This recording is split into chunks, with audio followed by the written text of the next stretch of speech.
Bengal safe Murshidabad জেলায় ফার্নিচারের জগতে এক পরিচিত ও প্রতিষ্ঠিত নাম। বেঙ্গল সেফ ৫৭ বিবি সেন রোড, বহরমপুর, মুর্শিদাবাদ। বহরমপুর জেলা কংগ্রেস কার্যালয়ে সাংবাদিক বৈঠক থেকে বড় অভিযোগ তুললেন অধীর রঞ্জন চৌধুরী। এদিন তিনি বলেন, পশ্চিমবঙ্গে যত দুর্নীতি হয়েছে, যত দাঙ্গা হয়েছে, সব কিছুতেই কম বেশি জড়িত আইপ্যাক। পাশাপাশি দুর্নীতির অভিযোগে শাসক দলকে কটূক্তি করেন এদিনের বৈঠক থেকে। দেখুন, পশ্চিমবঙ্গে যা লুটতরাজ হয়েছে, বালি থেকে, কয়লা থেকে, পাথর থেকে যা যা হয়েছে, সব কিছুর সঙ্গে কিন্তু আইপ্যাক জড়িত। পশ্চিমবঙ্গে যতগুলো সাম্প্রদায়িক দাঙ্গা, যতগুলো রাজনৈতিক হিংসা এই পশ্চিমবঙ্গে হয়েছে এবং হয়, সব কিছুর পিছনে আইপ্যাকের কোনো না কোনো টিপস থাকে, অর্থাৎ পরামর্শ থাকে।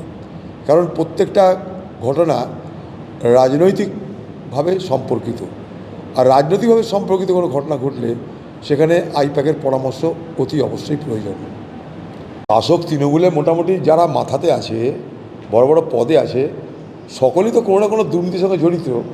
ফলে এদের বিরুদ্ধে দুর্নীতির বিষয়টা এটা নতুন কিছু নয়, এটা আমরা শুনেই চলেছি। তৃণমূল দলের শাসকেরা জানে আমরা দুর্নীতি করেছি, বেশি কিছু হলে 1 বছর জেল খাটবো, এটা ভেবে নিয়েই তারা দুর্নীতি করেছে।